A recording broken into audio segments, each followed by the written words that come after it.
일장 시장의 딸. 저는 김소영 40대 초반입니다. 지방 중견도시의 전통시장에서 한복 가게를 운영하고 있어요. 소영, 오늘도 참 바쁜 하루였네. 아침 일찍부터 저녁까지 하루 종일 손님들을 맞이해요. 대부분 오래된 단골들이죠. 단골 손님이 소영아, 우리 며느리 돌잔치용 한복 좀 봐줄래? 넌 정말 손님 취향을 잘 맞춰줘서. 소영, 어머니, 며느리분 몸매랑 피부톤 생각해서 이 색깔 어떠세요? 돌잔치는 화사하면서도 품격 있게 입어야죠. 단골 손님이 소영이네 가게가 우리 시장 자랑이야. 백화점 한복보다 훨씬 예쁘고 정성스럽다니까. 소영, 에이 그런 말씀. 그냥 정성껏 해드리는 건데요. 1998년 IMF 때 부모님이 사업을 접고 이 시장으로 오셨어요. 그때 저는 20살이었고 부모님을 도와 가게 일을 시작했죠. 소영, 처음엔 정말 힘들었어요. 부모님은 원래 제법 큰 의류 도매업을 하셨거든요. 그런데 하루아침에 모든 걸 잃고 이 작은 가게에서 다시 시작하셔야 했죠. 그때부터 지금까지 외삼촌이 아버지처럼 저를 지켜주셨어요. 외삼촌, 소영아 오늘도 고생 많았지? 삼촌이 또 반찬 만들어놨으니까 퇴근길에 들러. 요즘 너무 바빠서 제대로 못 챙겨 먹는 것 같던데. 소영, 삼촌 맨날 그러시면 제가 언제 요리를 배워요? 그래도 감사해요 정말로. 외삼촌, 뭘 고마워해. 넌 부모님 돌아가신 후로 얼마나 혼자 고생했는데. 삼촌이 널 챙기는 건 당연한 거야. 외삼촌은 평생 독신으로 사셨어요. 저를 친딸처럼 아껴주시고 큰일 작은일 할 것 없이 항상 제 편이 되어주셨죠. 소영, 삼촌은 정말 저에게 아버지 같은 존재예요. 부모님이 돌아가신 후에도 제가 결혼하고 애를 낳은 후에도 항상 묵묵히 곁에서 지켜봐 주시고. 남편 민수는 영상 프리랜서인데 수입이 불안정해요. 겉으로는 유쾌하지만 허세가 좀 심한 편이죠. 민수 친구들과 술자리에서 야, 우리 와이프가 시장에서 장사하는데 생각보다 짭짤해. 한 달에 순수익이 뭐 그 정도는 나와야 생활이 되지. 친구일 그럼 넌 뭐해? 요즘 일 있어? 민수, 나는 곧 큰 프로젝트 하나 잡을 예정이야. 큰 기업 광고 영상 말이야. 그거 되면 완전 달라질 거야. 사실 민수는 몇 달째 제대로 된 일거리가 없었어요. 하지만 친구들 앞에서는 항상 잘 나가는 척했죠. 소영, 여보 이번 달 카드값 좀 줄여봐. 아이 학원비도 올랐고. 민수, 야 나도 일 때문에 스트레스 받는데 돈 얘기만 하면 어떡해? 곧 큰 건 들어온다니까. 소영, 알았어요? 그냥 조심하자는 얘기였어요. 시댁에서는 저를 그냥 돈 벌어오는 며느리 정도로만 생각하는 것 같아요. 시어머니 민수는 언제 제대로 된 일 구할 건지. 다행히 소영이가 벌어온 돈으로 이번 달도 집안 살림 꾸려나가네. 시아버지 그래도 소영이가 있어서 다행이야. 요즘 같은 세상에 며느리가 그 정도로 벌어오는 게 어디 있어? 시어머니 맞아? 그런데 소영이는 좀 말이 없어서 속내를 잘 모르겠어. 명절이나 집안 행사 때마다 저는 항상 준비하고 치우는 역할이었어요. 그게 당연한 것처럼 여겨졌죠. 소영, 모두 편하게 수다 떨고 있을 때 저는 항상 여기서 이걸 하고 있네. 그래도 버틸 수 있었던 건 외삼촌이 계셨기 때문이에요. 늘 제 편에서 응원해주시고 힘든 일이 있으면 들어주시고. 외삼촌, 소영아 시댁에서 너무 힘들어하지 마. 사람 이름 모르는 거야. 지금은 네가 고생스럽더라도 언젠가는 네가 당당해질 날이 올 거야. 소영, 삼촌, 그런 날이 정말 올까요? 외삼촌, 물론이지. 넌 충분히 그럴 자격이 있는 아이야. 이장 그날의 전화를 받다. 그날은 평범한 화요일이었어요. 가게에서 단골 할머니와 수다를 떨고 있었죠. 할머니 단골, 소영아, 요즘 표정이 좀 피곤해 보이는데 괜찮아? 소영, 아 괜찮아요 할머니. 그냥 요즘 주문이 좀 많아서요. 할머니 단골, 그래도 몸 관리 잘해야 해. 넌 아직 젊으니까. 그때 전화벨이 울렸어요. 소영, 여보세요? 한복집입니다. 병원 직원 김소영 씨 맞으시죠? 최진우 씨 혈족 관계가 어떻게 되시나요? 소영, 외삼촌인데요. 왜 그러시죠? 병원 직원, 응급실로 이송되셨는데 상황이 좋지 않습니다. 빨리 오시길 바랍니다. 소영, 네? 뭐라고요? 지금 가겠습니다. 가게 문을 급히 닫고 병원으로 달려갔지만 이미 늦었어요. 의사 죄송합니다. 최선을 다했지만 산골 별장에서 발견되었을 때 이미 심장마비로 상당한 시간이 경과한 상태였습니다. 소영, 아니에요. 삼촌은 그냥 혈압이 좀 높으실 뿐이었는데. 의사, 평소 지병이 있으셨나 보네요. 혼자 계시다가 갑작스럽게. 그렇게 외삼촌은 떠나셨어요? 평생 저만을 위해 사셨는데 마지막 순간엔 혼자. 소영, 삼촌 왜 혼자 별장에 가셨어요? 아프시면 저한테 연락하셨어야 했는데 삼촌은 평생 저만 챙겨주시고 저는 한 번도 제대로 효도 못 드렸는데. 장례식 준비를 하면서 민수에게 연락했어요. 소영, 여보, 삼촌이 돌아가셨어? 장례식 준비해야 해. 민수, 뭐? 갑자기? 어떻게? 아, 미안해. 근데 나 지금 중요한 미팅 있어서. 소영, 여보, 제발 이럴 때만이라도. 민수, 알겠어. 근데 형님들한테도 연락해봐야겠다. 하지만 결국 시댁은 바쁘다는 이유로 모두 불참이었어요. 민수, 미안해 소영아. 갑자기 급한 프로젝트 일정이 잡혀서 정말 미안해. 시어머니, 소영아, 우리도 정말 가고 싶은데 시아버지가 몸이 안 좋으셔서. 시영님, 동생, 나도 출장 일정을 빼기가 어려워서 조의금은 보낼게. 결국 저 혼자 모든 걸 준비해야 했어요. 외삼촌의 오랜 친구들과 시장 상인들이 도와주셨지만. 시장 상인, 소영아, 삼촌께서 널 얼마나 아끼셨는지 우리가 다 알아? 그런데 시댁은 왜 안 왔어? 소영, 다들 바쁘시대요. 괜찮아요? 그런데 장례식장에 낯선 중년 여성이 나타났어요. 뭔가 의미심장한 눈빛으로 저를 계속 바라보더라고요. 이숙모 고인의 조카분이시죠? 저는 삼촌분과 사업상 인연이 있었던 이숙모라고 합니다. 소영, 감사합니다. 삼촌이 그런 말씀하신 적이 없어서. 이숙모, 삼촌께서 평소 자주 말씀하셨어요? 조카가 얼마나 착하고 열심히 사는지 혹시 나중에 시간 되시면 차 한잔 하시죠? 삼촌 얘기도 좀 들려드리고 싶고. 소영, 안 해. 그날 밤 빈 장례식장에서 혼자 외삼촌을 지키며 생각했어요. 소영, 삼촌 정말 혼자 가시는 거예요? 저 때문에 평생 결혼도 안 하시고 이제 정말 혼자가 됐네요. 어떻게 살아야 할지 모르겠어요. 3장 나무 상자의 비밀. 장례를 마치고 외삼촌 댁에서 유품을 정리했어요. 평소 깔끔하신 분이셨는데 모든 게 정돈되어 있더라고요. 소영, 삼촌이 이런 걸 다 모아두셨네. 제가 어렸을 때 그린 그림들까지. 그러다가 가게 금고에서 오래된 나무 상자를 발견했어요. 소영, 이건 뭐지? 이런 상자 본 적이 없는데. 상자 안에는 오래된 서류들과. 소영, 이건 뭐지? 토지 문서들이 이렇게 많이? 그리고 이것들은 귀금속? 낡은 토지 문서들과 함께 작은 보석들, 금반지들이 가득 들어 있었어요. 소영, 삼촌이 이런 걸 갖고 계셨다고? 평소엔 검소하게 사시는 줄만 알았는데. 며칠 후 변호사 사무실에서 연락이 왔어요. 변호사 사무실 직원, 김소영 씨 맞으시죠? 최진우 씨 유언장 관련해서 상담받으러 오실 수 있나요? 소영, 유언장이요? 삼촌이 유언장을? 변호사 사무실은 시내 한복판에 있는 큰 로펌이었어요. 변호사 김소영 씨 앉으세요. 최진우 씨께서 생전에 작성하신 유언장입니다. 소영, 삼촌이 뭐라고 하셨나요? 변호사, 모든 재산을 조카 김소영에게 상속한다고 하셨습니다. 귀금속류와 시내 요지 토지 여러 필지 대략적으로 계산해보니 시가로 약 25억 원 정도 될 것 같습니다. 소영, 네? 25억이요? 삼촌이 그런 재산이 있으신 줄 전혀 몰랐는데요. 변호사, 최진우 씨께서는 상당히 신중한 분이셨던 것 같습니다. 부동산 투자를 꾸준히 하셨고 특히 지금 개발 예정 지역의 토지들을 일찍부터 매입하셨더라고요.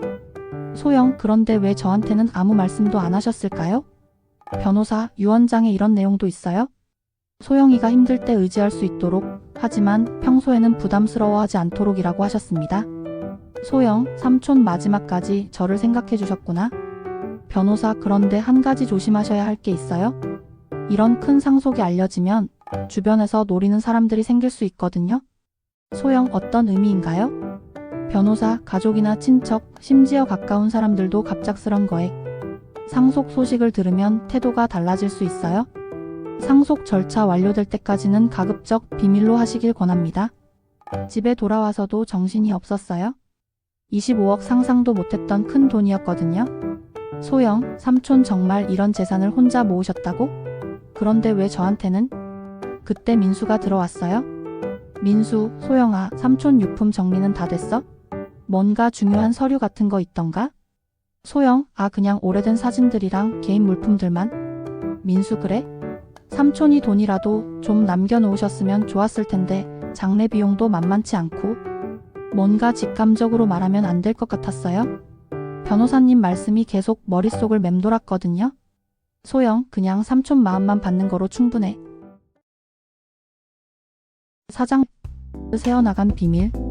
며칠 후 시장에서 절친 지민이와 수다를 떨고 있었어요. 지민이는 20년 넘게 알고 지낸 친구예요. 지민, 소영아, 장례식 때 못 가서 정말 미안했어. 아이가 갑자기 아파가지고. 소영, 괜찮아, 이해. 너도 힘들었을 거 아니야? 지민, 그런데 요즘 표정이 좀 달라 보이는데? 뭔가 무거운 것 같기도 하고. 소영, 사실 삼촌이 생각보다 재산을 많이 남기셔서 어떻게 해야 할지 모르겠어. 지민, 진짜?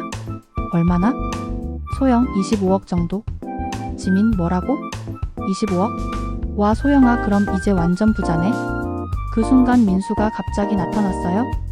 평소보다 일찍 온 거였죠. 민수, 뭐? 무슨 25억?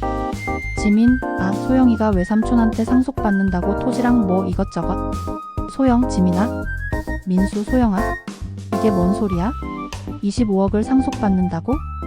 소영, 여보, 아직 정확한 건 아니고. 민수, 아니야. 정확하지 않으면 25억이라는 숫자가 나올 리 없잖아. 왜 나한테는 말 안 했어? 지민, 내가 실수했나? 소영아, 미안. 그날 밤이 정말 길었어요. 민수, 소영아, 정확히 얼마야? 그리고 언제부터 알고 있었어? 소영, 며칠 전에 변호사한테서 연락받았어요.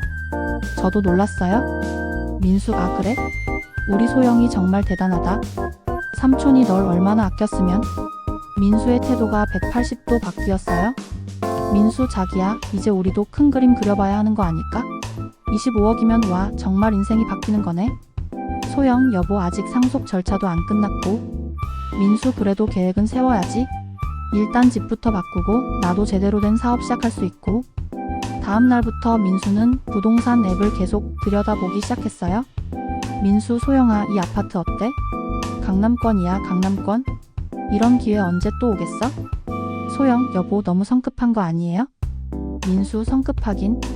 기회는 빨리 잡는 게 중요해. 부동산은 타이밍이야, 타이밍. 며칠 후 시댁 식사 자리가 있었어요. 시어머니, 소영아, 요즘 표정이 좀 밝아졌네. 좋은 일 있어? 민수, 어머니, 사실은. 소영, 여보. 민수, 소영이가 외삼촌한테 상속을 받게 됐어요. 꽤 큰 금액이에요. 시어머니, 얼마나? 민수, 25억 정도요? 시아버지, 25억? 정말? 시어머니, 아이고, 우리 소영이 삼촌이 널 얼마나 아꼈으면 그런 큰 재산을? 그때부터 시댁 분위기가 완전히 달라졌어요. 시어머니, 소영아, 그런데 우리 집도 좀 넓히는 게 어떨까? 요즘 애들 방도 좁고 시아버지도 서재가 필요하시고. 시아버지, 그래. 여유 있을 때 투자도 해보고 요즘 부동산 시장이 좋다던데. 시영님, 동생, 나도 사업 아이템 하나 있는데 관심 있으면 같이 해볼까? 모두가 갑자기 저에게 관심을 보이기 시작했어요. 하지만 뭔가 저를 보는 게 아니라 돈을 보는 것 같았어요. 소영, 이상해. 평소에는 제가 시장에서 번 돈도 대수롭지 않게 여기더니 갑자기 이렇게 달라지다니. 시어머니, 소영아, 평소에 고생 많이 했는데 이제 좀 편해지겠네. 우리도 소영이 덕분에. 소영, 아내. 집에 돌아오는 길에 계속 이상한 기분이 들었어요. 뭔가 변해버린 것 같은 느낌이었죠. 5장 낯선 제안. 일주일 후 그 장례식장에서 본 이숙모에게서 연락이 왔어요. 이숙모, 소영씨 안녕하세요. 삼촌 장례식 때 뵀던 이숙모예요. 혹시 시간 괜찮으시면 잠깐 만나뵐 수 있을까요? 소영, 안녕하세요. 무슨 일이시죠?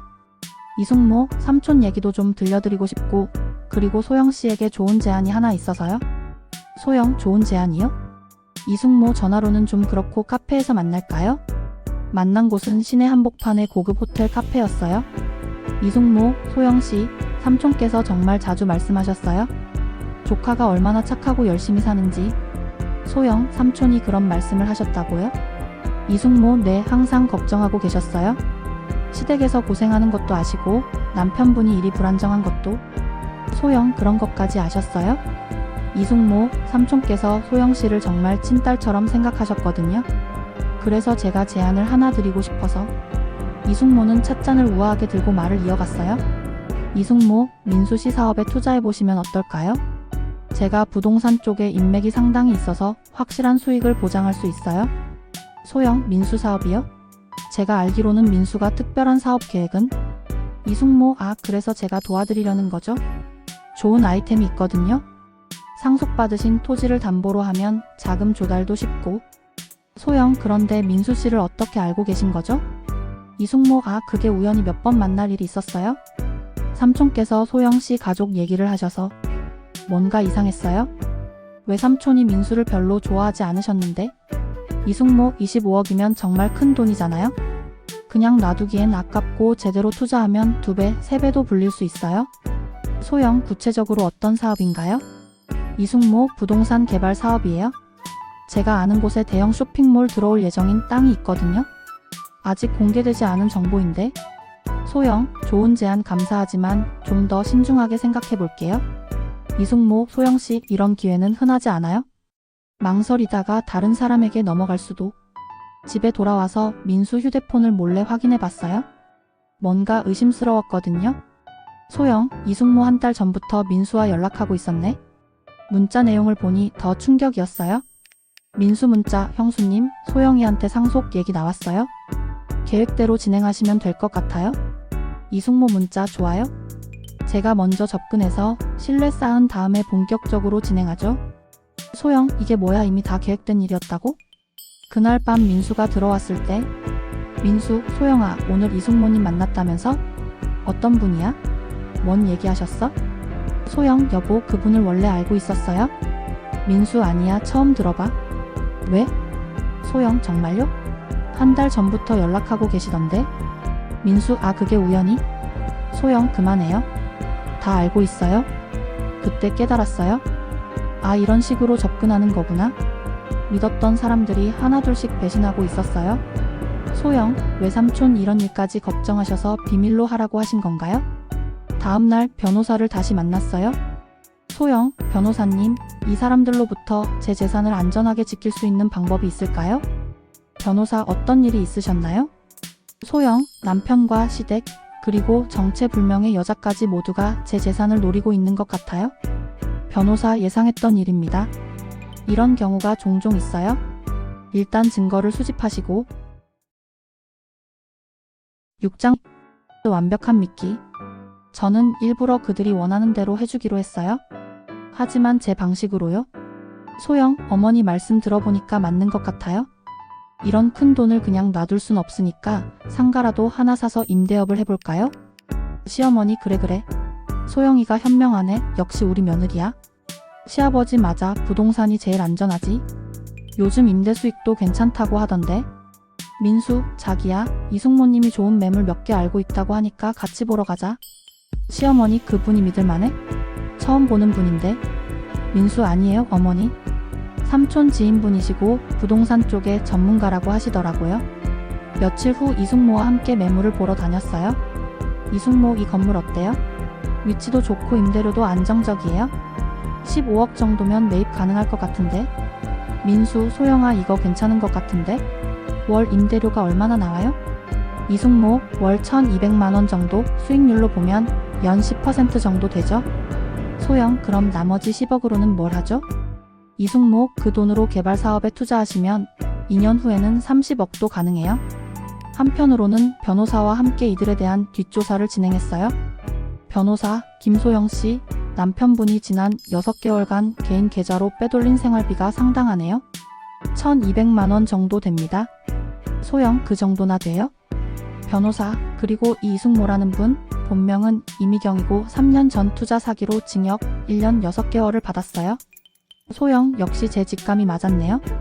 변호사, 더 심각한 건 남편분과 공모해서 소영 씨 명의로 대출을 받으려는 계획이 있는 것 같아요. 토지를 담보로 해서요? 소영, 제 동의도 없이요? 변호사, 부부라서 가능한 일이에요? 특히 상속 재산의 경우 법적으로 보호받기가 어려울 수도 있어요. 그때 절친 지민이가 저를 찾아왔어요. 지민, 소영아, 요즘 좀 이상하지 않아? 민수랑 시댁 사람들이랑 뭔가 달라진 것 같은데? 소영, 지민아, 사실 저는 지민이에게 모든 상황을 털어놨어요. 지민 진짜?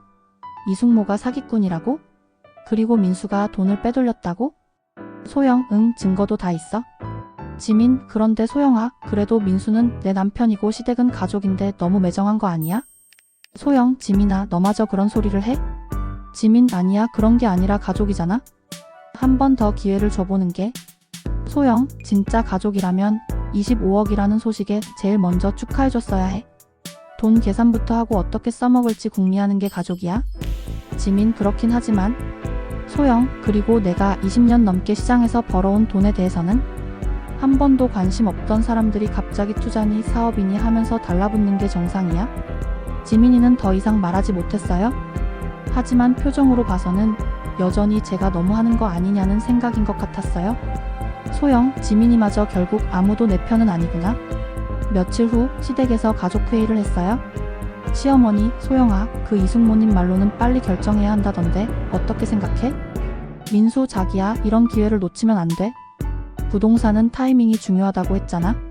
시영님, 동생, 나도 그 개발 사업에 관심 있는데 같이 투자하면 리스크도 줄일 수 있고.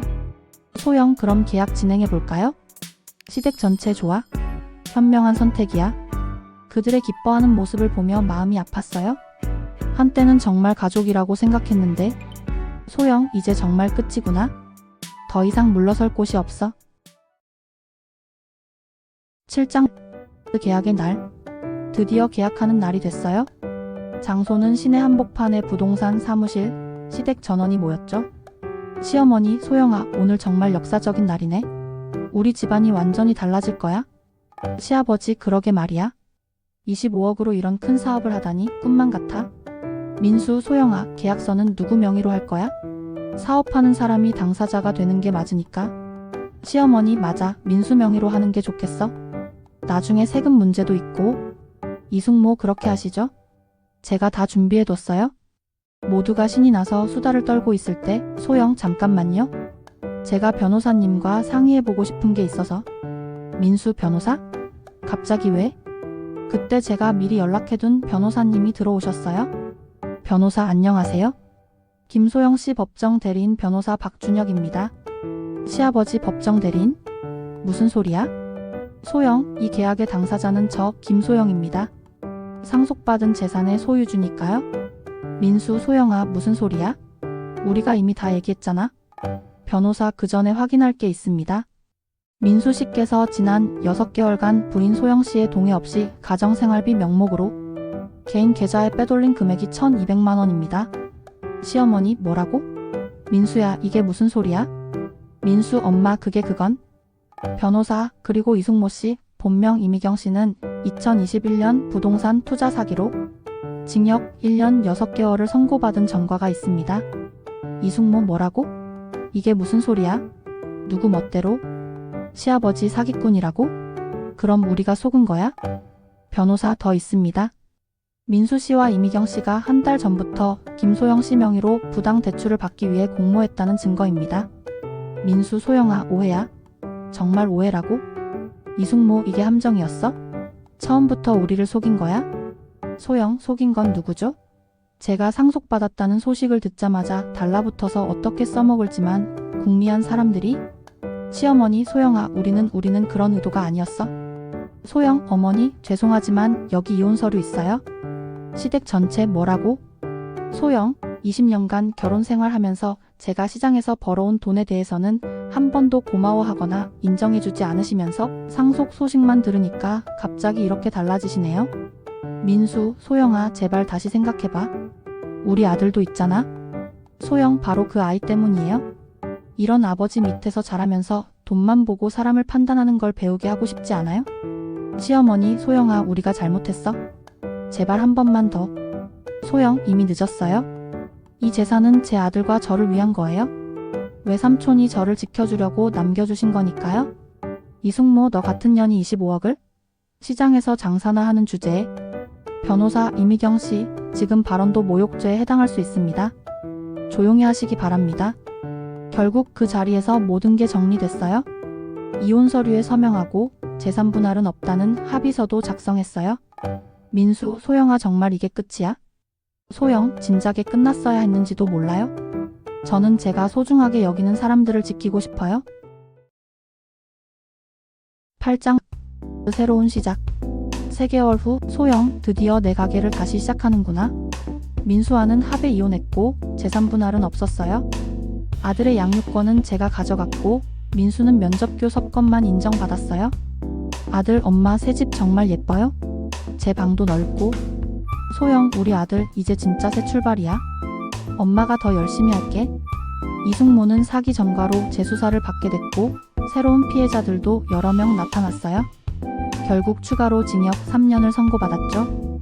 지민이와는 더 이상 연락하지 않기로 했어요. 마지막에 만났을 때도 여전히 그래도 가족인데라는 말만 반복했거든요. 지민, 소영아 그래도 너무 매정한 거 아니야? 민수도 반성하고 있을 거고.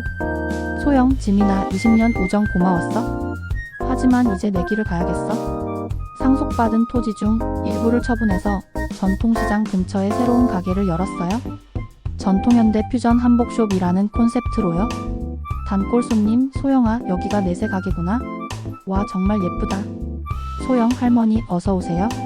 이제 더 넓은 공간에서 더 예쁜 한복들 보여드릴 수 있어요. 단골 손님, 그런데 남편은? 소영, 이혼했어요. 이제 저 혼자 아들이랑 살아요. 단골 손님, 괜찮겠어? 소영, 네 괜찮아요. 오히려 더 자유롭고 편해요. 시장 상인들도 모두 제 편이 되어줬어요. 상인일, 소영아 네가 옳은 일 했어. 그런 사람들한테 당할 이유가 뭐 있어? 상인이 맞아, 우리가 다 봤잖아. 평소에 너 무시하더니 돈 냄새 나니까 갑자기 달라붙고. 소영, 고마워요. 여러분이 있어서 힘이 나요. 새 가게는 대박이었어요. 전통 한복과 현대적 디자인을 접목한 옷들이 젊은 고객들에게도 인기를 끌었거든요. 젊은 고객, 사장님 이 한복 정말 예뻐요. SNS에 올리면 반응 폭발일 것 같아요. 소영, 전통의 아름다움을 현대적으로 해석한 거예요. 마음에 드셔서 다행이에요. 저녁에 가게 문을 닫고 아들과 함께 집으로 돌아가는 길. 아들, 엄마 오늘도 손님이 많았네요. 소영, 그러게 우리 아들도 엄마 가게 직원 같아. 오늘 정말 많이 도와줬어. 아들, 엄마 아빠는 언제 봐요? 소영, 다음 주말에 만나기로 했어. 아빠도 많이 반성하고 있을 거야. 집에 도착해서 외삼촌이 남겨주신 나무 상자를 다시 열어봤어요. 소영, 삼촌이 마지막에 남겨두신 건가? 목걸이에는 작은 메모가 붙어 있었어요. 메모, 소영아 이 목걸이는 내 할머니 것이었다. 언제나 당당하게 살아라. 삼촌이 널 지켜볼게. 소영, 삼촌 마지막까지 저를 생각해 주셨구나. 그날 밤 목걸이를 목에 걸고 거울을 봤어요.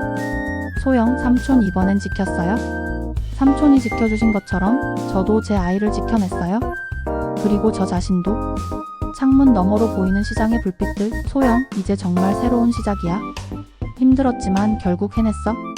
몇 달 후 민수에게서 연락이 왔어요.